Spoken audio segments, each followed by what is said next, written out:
الدكتور محمد فريد، استشاري جراحات المناظير والسمنة المفرطة، دكتوراه ومدرس الجراحة العامة كلية الطب جامعة عين شمس، عضو الفيدرالية الدولية لجراحات السمنة والسكر IFSO.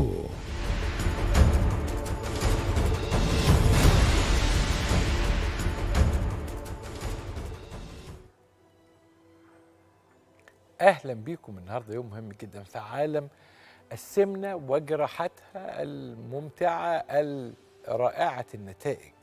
خلي بالكم إنه الأكل وخصوصا فاست فود ممكن ينقلب الأكل عموما من نعمة، لأن الأكل ده نعمة، إلى نقمة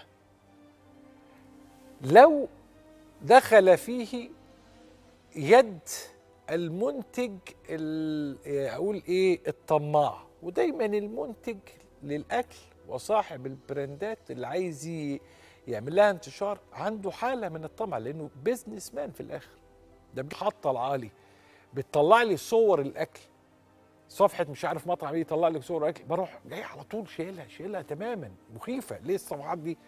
تبقى انت قاعد لا بيك ولا عليك تلاقي صفحه فيها المنتج بتاع الاكل تطلع لك، او صوره الاعلان بتاع الاكل، او صوره اعلان المشروب الغازي طلع لك. لازم تاكل على طول. بيخلي مع قمه علميه كبيره واسم كبير في عالم جراحات السمنه. النهارده المبدع دائما في حواره واحد من ميجا ستار هذا المجال الاستاذ الدكتور محمد فريد، استشاري جراحات المناظير والسمنه المفرطه وصاحب دكتوراه المدرس لجراحات المناظير وجراحات السمنه والجراحه العامه كليه الطب جامعه عين شمس، الاسم القدير والقيمه العلميه القدير. اهلا بك دكتور. اهلا بك دكتور ايمن. ازيك؟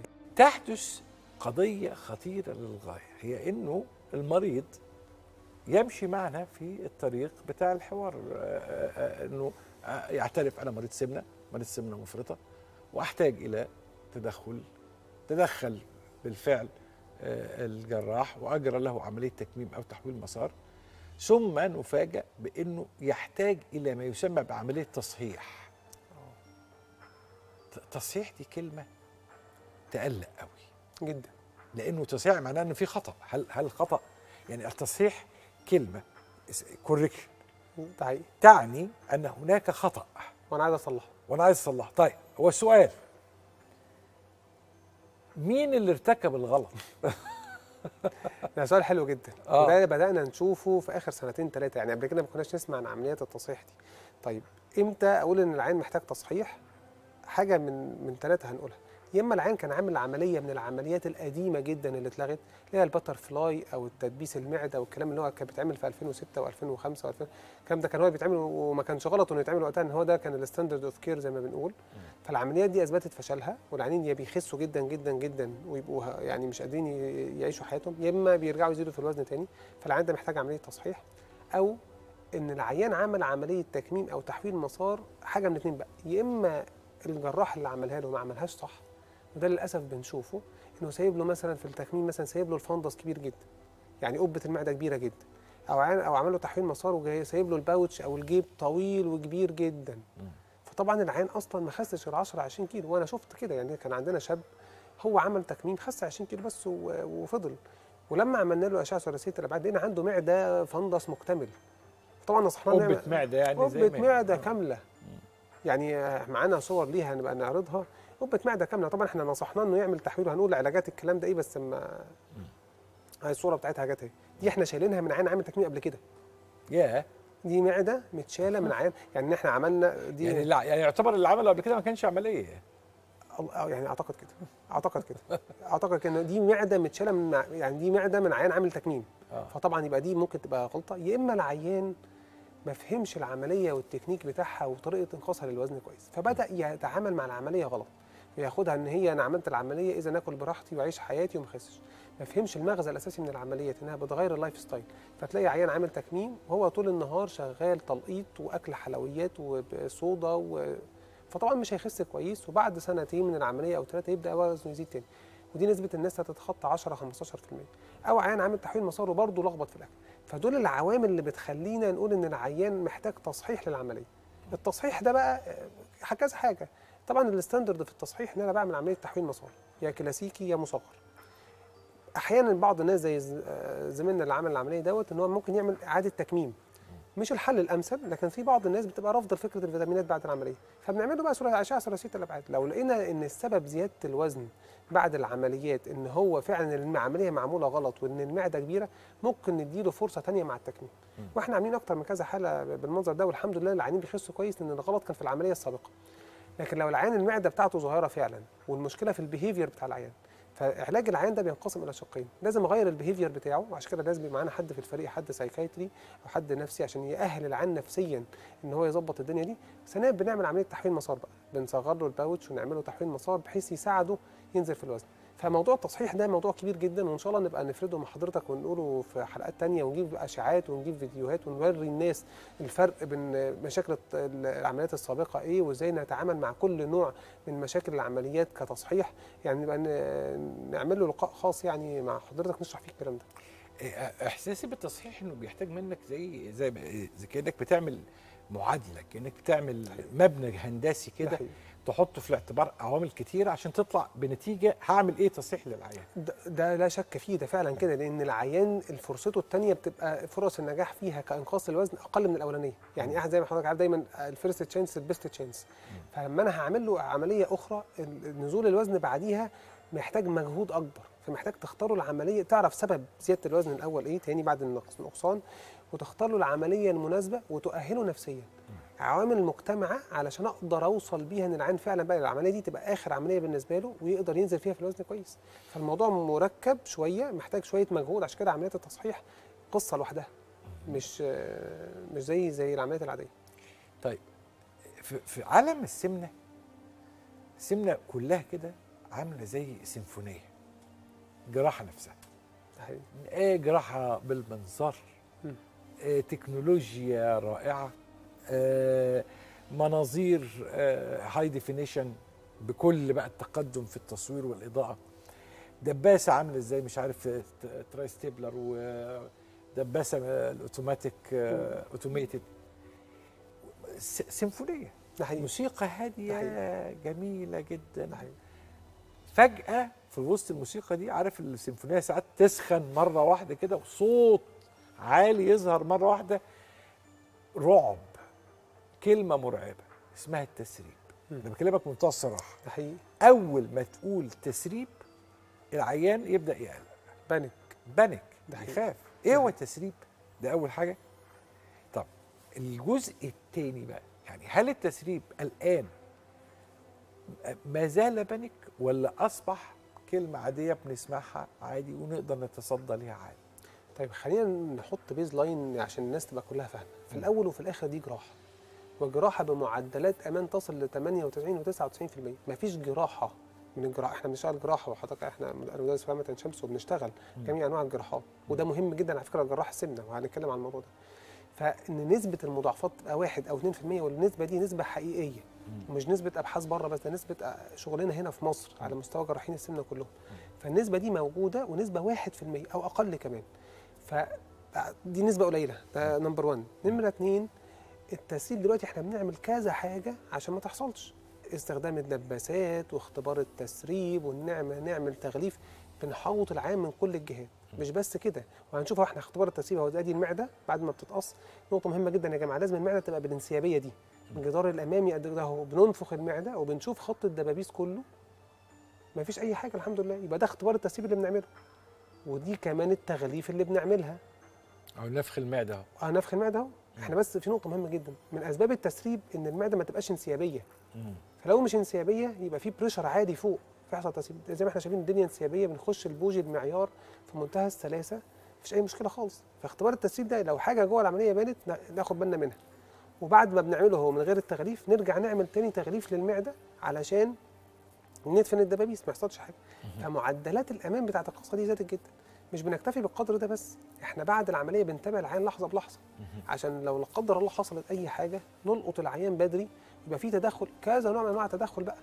ما زال التسريب طبعا شبح وبيخوف الناس واحنا بنبقى قلقانين منه، بس النسب قليله جدا، التعامل معها بقى اسرع جدا، بقينا ناخد بالنا من القصص دي، فالموضوع ما يخوفش زي الاول، بالعكس خالص. ما تحرمش نفسك وتسجن نفسك في سجن السمنه علشان 1% يمكن ان الان نتعامل معاه بكل الطرق، فما فيش قلق. مفيش آلة خاصة ان شاء الله. انا بشوف انه مع التقدم التكنولوجي، مع تقدم اساليب الامان، الصناعه اللي خلفكم اللي هي صناعه دباسات والى اخره طبعا يعني طبعا. حمت العيان من التسريب بشكل كبير طبعا. والمتابعه، ان كانت مشكلتنا زمان كنا فاكرين عيان جراحه السمنه زي بقيه الجراحه العامه، بنعمله العمليه ويمشي وطمنا عليه يوم يومين. لا، عمليا في السمنه مختلف، لانه محتاج تتابعه في ادق تفاصيله، لان هو ريزيرف عنده قليل، فانت بتتابعه وتلحقه. ده قلل نسبه المشاكل من المضاعفات خالص. الحمد لله. مش مراره هي هنستأصلها ونشوف لا العيان تاني. قصه ثانيه خالص. قصه ثانيه خالص. قصه ثانيه. العيان بيقعد صاحبك على طول العمر، على الاقل سنه، على اقل ما فيها سنه. سنه وسنه ونص كمان، اقل ما فيها. هروح بقى، هل المريض هو المسؤول عن نجاح العمليه في المقام الاول والاخير؟ نجاح العمليه قاسم مشترك ما بين الفريق الطبي، مش بس الجراح كله، والمريض تاني. لان العمليه مش بس التكنيك بتاعها، التكنيك بيحميك من المضاعفات والمشاكل الجراحيه، لكن الاستفاده من العمليه معتمده على العيان. ودايما بقول للعيان بتاعي كده، انا مش بروح معاك البيت، لازم تبقى فاهم العمليه كويس، عشان انت اللي هتبقى المايسترو بتاع نفسك، انت اللي هتسوق نفسك بعد كده.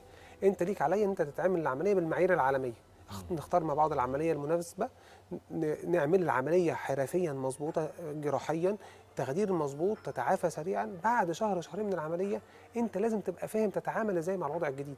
فنجاح العمليات قاسم مشترك ما بين الفريق الطبي كله والعيان، لان جزء كبير من العمليه تغيير سلوك العيان. تغيير سلوك العيان ده لازم يبقى العيان عنده استعداد، ولازم نبقى احنا وراه برضه، ان احنا بنتابع العيان على الاقل لمده سنه. فلما بنعمل كده بنتابع العيان كويس فنعدل سلوكه، يبقى هو قاسم. وده عشان كده احنا زي ما قلنا قبل كده ان لازم تتابع العيان على الاقل سنه، على الاقل، عشان تغير سلوكه. بعد سنه دي خلاص سلوكه اتظبط، الدنيا اتظبطت. فهو قاسم مشترك، نجاح العمليه فريق طبي فاهم هو بيعمل ايه، عيان فاهم العمليه كويس ويقدر يتعامل معاها. انا قلت لك على المريض ليه؟ لانه انا في رايي ان المريض صاحب الخطوه الاولانيه في الانجاح، اللي هو يعرف يختار الجراح السمنه المتخصص المحترف. اكيد. ما هو ممكن المريض ما يحسنش الاختيار من الاول لانه ما اختارش صح. ده حقيقي. طب يختار على اساس ايه؟ ما هو يعني ايه جراح سمنه محترف؟ بص يا دكتور ايمن، لازم المريض لما يختار حد لازم يختار حد اولا بالشهادات العلميه بتاعته. ايوه. لان دي نقطه مهمه، لان احنا الشهادات ديت مش بتعطى لاي حد. لازم يعني يبقى على الاقل معاه دكتوراه، متمرس، بيشتغل فيه فيدباك منه كويس حقيقي مش مصطنع. لازم كمان يكون معاه منظومه متكامله بتتابع العيان. لازم كمان ان العيان نفسه يبقى فاهم ان العمليه دي مع سهولتها، لكن ان مش مقبول فيها الخطا، ولو الخطا وارد لازم يبقى الجراح بيعرف يتعامل مع الخطا ده. ولازم الجراح ده يكون برضه بيشتغل جراحات تانية كويس، يعني ما ينفعش يبقى برضه، لازم يبقى متخصص في السمنه لكن ما يبقاش في الجراحات التانية ما يعرفش يتصرف. لو الان عنده مشكله بيرفوريشن هيصلحها، مشكله مش عارف ايه يعملها، يعرف يختار العيان. في هيئه السيرنيا داخله اللي هو في فتق في الحاجه بالحاجه عنده مراره مع العمليه. ممكن يبقى في مراره. بنشوف ناس بتيجي يعمل العمليه التكميم ويجيب حد يعمل له المراره، وده واقع. وده والله واقع. انا اسف واحد بيقول الكلام ده. وفي ناس انا مش عايز يعني، بس فلازم تبقى انت عندك معايير للاختيار وبتتوكل على الله وخلاص وربنا يكرم بس. فالنقطه دي مهمه جدا، لازم يكون الجراح ده متمرس عنده شغل، انت شايف الفيدباك من العيانين بتوعه قبل كده، لازم تبقى متاكد من شهاداته العلميه، وفي الاخر الانسان طبعا بيتوكل على الله والتوفيق كله من ربنا في الاخر. في عالم التطور الكبير في تكنولوجيا جراحات السمنه، جراح السمنه بقى جراح متخصص، يعني بقى في سب سبيشاليتي جراح السمنه بس. ده اكيد. طيب ايه اللي بيميز السب سبيشاليتي ده، اللي بيميز الجراح السمنه عن بقيه الجراحات؟ لازم يكون بيشتغل مناظير كويس جدا. لازم يشتغل مناظير، لازم، عشان زي ما قلنا لو مراره لو هيتسهنيا لازم يبقى بيتعامل مع الجهاز الهضمي العلوي كله بحرفيه شديده جدا.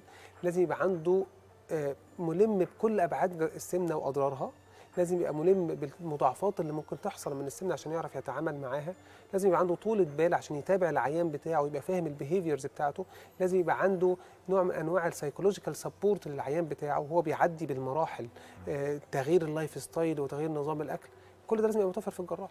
لازم زي ما قلنا وبنقول تاني وتالت دي مش مراره هنشيلها والعلاقه بتنتهي مع العيان، لا، ده لازم تبقى انت فاهم سيكولوجيه العيان بتاعك، تختاروا العمليه المناسبه، لازم يبقى على طول ابديتد وبتحضر مؤتمرات، ولو انت مثلا زي انا مثلا في الجامعه بتتعرض للخبرات من بقيه الجراحين السمنه اللي موجودين وبتتبادل الخبرات. كوميونتي لازم يبقى كله منفذ على بعضه زي ما بنقول، عشان ما تعتمدش حتى على خبراتك انت لوحدك، تعتمد من خبرات الناس اللي شغالين في المجال عشان تقدر تدي للعيان بتاعك البيست سيرفيس زي ما بنقول، احسن خدمه ممكنه. هقول لك المريض وتقول له ايه، يعني انا هقول لك كلام مريض وانت تقول له. تمام. مريض بيعاني من سمنه مفرطه، يا عم يلا نعمل لك عمليه، يقول لك انا ما بشتكيش من حاجه خالص، لا عندي ضغط ولا سكر، انا صحتي زي الفل وعايش حياتي عادي وبتاع 100 فل و14. اقول له ده الوقت الذهبي ان انت تعمل فيه عمليه. والله فعلا انت دلوقتي ده الاوبتيمم تايم، ده احسن وقت تعمل فيه عمليه. العمليه بالنسبه لك هتبقى سهله جدا، نتائجها مبهره، انت حميت نفسك من الامراض وعشت حياتك كويس. يعني بنسميه جولدن ويندو، العشرينات والثلاثينات دي يقول ده انا صغير وما فيش مشاكل. بنسمع من الناس اللي فوق ال50 وعملوا العمليات يقول لك يا ريتني عملت العمليه. فلا طبعا ده الوقت الذهبي، ما تسيبش المرض يخش عليك، وان الوقايه خير من العلاج. طبعا يعني جميل قوي ان انت تعمل عمليه وانت عندك 30 سنه، تستمتع تلعب كوره يا اخي شويه. ما انت ممكن تعملها وانت عندك 55 سنه، ده حقيقي. تلعب كوره فين بقى؟ ده حقيقي. ده حقيقي. ده الوقت الذهبي. المريض الثاني الذي يتعامل مع جراحه السمنه على انها سوبر ماركت، جاي مساء الخير يا دكتور انا عايز اعمل تكميم معده، انا مساء الخير يا دكتور انا عايز اعمل تحويل مسار. يعني هو مش جاي يعمل جراحه سمنه، هو جاي عارف العمليه. هو نفسه. ما هقول لك انا اصل انا بقرا في الطب كويس، بتفرج على البرنامج الناس الحلوه. لا بس زي لو قال تكميم يبقى تكميم، ما دام بيتفرج على الناس الحلوه يبقى اكيد عارف الصح. العيان ده احيانا بيبقى مريح عشان بس الصراحه، لانه بيبقى فاهم، واللي فاهم وعايز يفهم سهل تفهمه. طبعا. فانت بتفهمه. لو هو عنده المعلومات دي عن علم بتفهمه الابعاد كامله. وانا بقعد مع العيان يمكن ممكن اقعد في الكشف الاولاني دوت ساعه كامله عشان اقول له ده الاساس، ده البيز لاين اللي احنا هننطلق بيه. كل كلمه هنتفق بيها هنا هنكمل بيها على المشوار بتاعنا على مدار سنه ونص. فبنختار مع بعض العمليه المناسبه. ممكن في عيانين كتير بيجي لي عيان انا عايز اعمل تحويل مسار، نتكلم مع بعض، بعد ما نتكلم بس ونشرح يقول لك لا يا دكتور فعلا التكميم انسب لي، اقول له التكميم انسب لك، والعكس صحيح. العيان يقول لك لا التكميم وانا خايف، نبدا نشرح العمليه ونفهم الدنيا ببساطه. جات لي مره بنوته 12 سنه عايزه معاها بنتها 12 سنه عايزه تعملها تكميم اللي هو الباندد سليف، تحط لها الحلقه لان هي عامله تكميم بالحلقه. فقلت لها يعني هي صغيره جدا، التكميم لوحده كفايه، مش هحط لها جسم غريب حتى لو هو امن وهي صغيره. ازاي يا دكتور ازاي؟ طب وفعلا غابت اسبوعين 3 ورجعت قالت لي انا اقتنعت بكلام حضرتك وقريت وشفت القصه وهعمل لها كده. فانت بتوضح، اهم حاجه توضح للعيان، حط العيان في الصوره معاك. انت مش زي انت مش الاله يعني هتقول له اعمل فيعمل. وضح للعيان، اختاروا العمليه مع بعض عشان توصلوا لاحسن نتائج. كالعاده مبهر، وكالعاده بتسعدنا، وكالعاده أنا يعني بتنور حتت رائعه. يعني احنا على مدار حلقتين اتكلمنا عن ذاكره الوزن، اتكلمنا على المرضى اللي عندهم تخوفات والامان، واتكلمنا على التكنولوجيا التكميم باساليبه، واتكلمنا على حقيقه تكميم النانو والاساليب التجميليه والامان. قلت انت الاولويه والبريوريتي الاساسيه، وتصحيح طبعا كان حوار مهم جدا. ثم تحدثنا اليوم عن اختيار جراحه التصحيح، ده مهم قوي، وتسريب هذا البعبع. لم يعد بعبع على الاطلاق، وان كان شيء مهم جدا التعامل معه، لكن في جراح السمنه المحترف التعامل معه، لانه جراح مطلوب منه يكون بيعرف يتعامل مع المشكلات، مش بس بيعرف يجري، لا هو ما يحصلوش بانيك مع المشكله، بيعرف يتعامل معاها. خلي بالكم بس من حاجه مهمه قوي، الاكل يا جماعه الفاست فود ده ادمان. فكل الرساله بتاعتي او الكلمه المهمه لكل ام وكل اب، ما تخليش جايزتك لابنك فاست فود. انت كده زي ما بتقولوا بتعوده على مخدرات، بتديله مخدرات. كان اعلان او يعني فيديو جميل قوي كنا بنجيبه لام داخله ابنها قاعده جنبها كده وجايبه، متخيلين كأن الام جايبه ادوات الهيروين، ادوات المخدرات، تعمل هيروين وبتاع، وفي الاخر جايبين لا ده جايبه له سندوتش من بتوع الفاست فود. هو بيقول لك بيقارن لك او بيقارب لك ما بين الاكل الفاست فود ده وبين المخدرات. والله ما في فرق، والاقلاع عن الاثنين صعب جدا. الفاست فود في منتهى الخطوره والاقلاع عنها صعب. نرجع نعمل اكل في البيت بمكونات طبيعيه، ارخص واجمل وافيد واسهل في التعامل مع جسم البني ادم. سيبكم من الاكل الفاست فود ده، لانه في العالم كله بداوا يعرفوا الجريمه التي عملوها في حق البشريه، جريمه في حق البشريه. ضيفي العزيز الواحد من ميجا ستار عالم جراحات السمنه الاستاذ الدكتور محمد فريد، استشاري جراحات المناظير والسمنه المفرطه، الدكتوراه والمدرس لجراحات السمنه والجراحه العامه كليه الطب جامعه عين شمس، والاسم القدير في هذا المجال. نورت يا دكتور فريد واسعدتنا بهذا نورك الرائع. خليكم دايما مع الناس الحلوه. السلام عليكم، انا اسمي سمر. عملت العمليه مع دكتور محمد. طبعا كان وزني قبل العمليه 130 كيلو. وصلت الحمد لله للوزن المثالي. طبعا دلوقتي انا 67. طبعا كانت في مشاكل كتيره صحيا معايا. كانت في خشونه في الركبه، كانت في عندي حساسيه على صدري، وفي اختناق لما باجي انام. الحمد لله بفضل ربنا بعد العمليه كل ده فرق معايا تماما، ما بقاش فيه اي حاجه دلوقتي. كنت عشان اقدر اتنفس او اقدر انام كنت لازم اخد البخاخه. انا بطلتها من بعد العمليه الحمد لله لحد النهارده مش باخدها. بمشي كويس، بتحرك كويس، بنام كويس. مفيش المشكله اللي كانت في رجلي بالخشونه، ما كنتش بقدر اتحرك الاول، دلوقتي بتحرك. فرقت معايا كتير جدا عن الاول بصراحه. فيعني حياتي كقبل وحياتي كبعد دلوقتي افضل بكتير من قبل.